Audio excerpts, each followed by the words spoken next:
Dear students, welcome to JCE Connect, subject Engineering Chemistry. Students, we will continue our discussion on water chemistry today. The purity of water is decided by many parameters. One of such parameter is biological oxygen demand.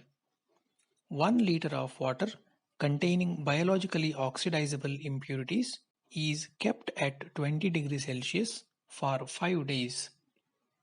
The amount of oxygen on day 1 and day 5 are measured, that is, first day and fifth day.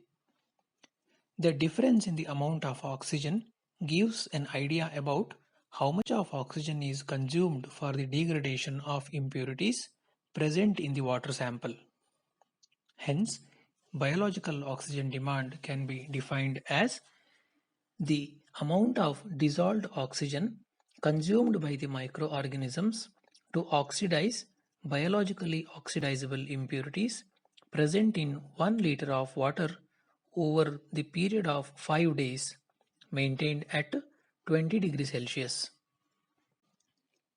The next parameter is chemical oxygen demand. It gives us an idea about amount of oxygen required to oxidize all types of impurities present in the water sample. Here, all types of impurities means organic impurities, inorganic impurities, chemical and biological impurities. The oxidation of aliphatic compounds is achieved fast in presence of catalyst like silver sulfate. But this catalyst can react with chloride ions if chloride ions are present in the water sample. Therefore, wastewater sample is treated with mercuric sulfate to remove the influence of Cl- ions, that is, chloride ions. Now, let us see how to determine the chemical oxygen demand value of wastewater. The principle is as follows. Acidified potassium dichromate is added as an oxidizing agent to known volume of wastewater sample and refluxed. Since acidified potassium dichromate produces nascent oxygen, which is a very strong oxidizing agent, this nascent oxygen oxidizes all oxidizable impurities.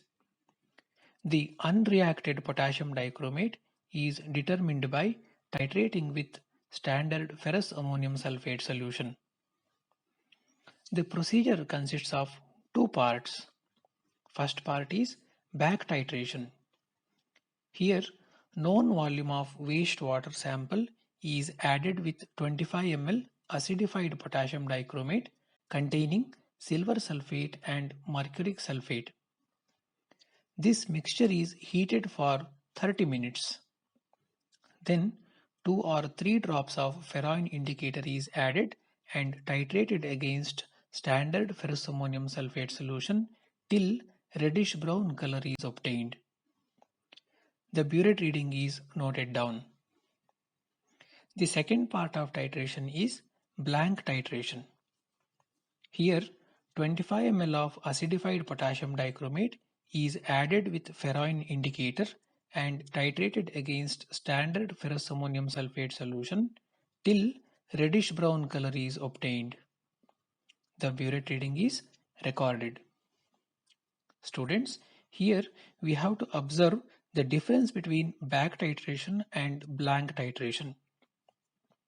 Wastewater sample is taken in the back titration but not taken in the blank titration. The difference in the burette reading of blank titration and back titration will give an idea about how much of potassium dichromate is consumed only for oxidizing the impurities. By knowing this value, we can calculate the COD value of water sample. The formula to calculate COD is COD equal to 8 into x minus y into z into 1000 whole divided by V, where x minus y is the difference in the burette reading of back titration and blank titration. Z is the concentration of standard ferrous ammonium sulfate solution in terms of normality. And V is the volume of wastewater sample taken. Normally, chemical oxygen demand or COD is expressed as milligram of oxygen per liter. Dear students, solve these problems in your notes.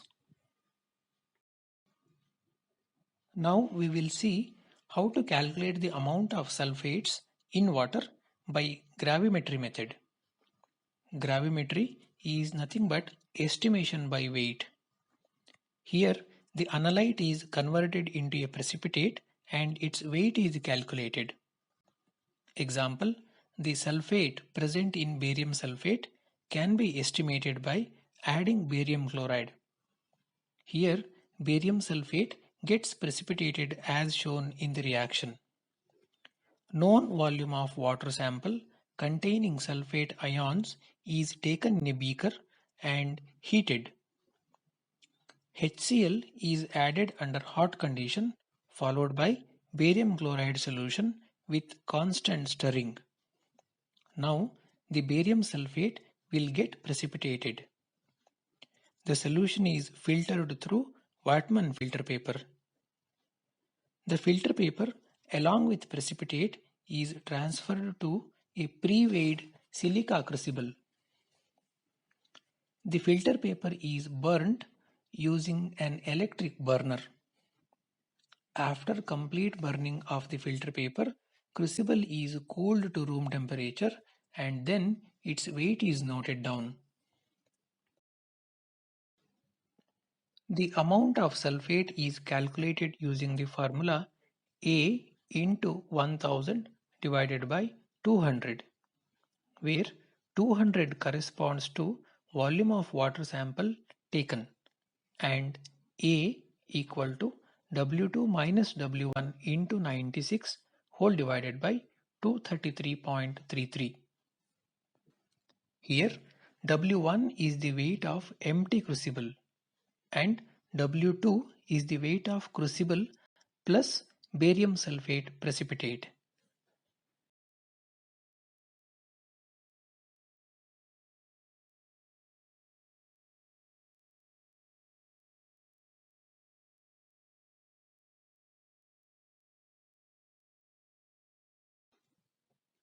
Thank you.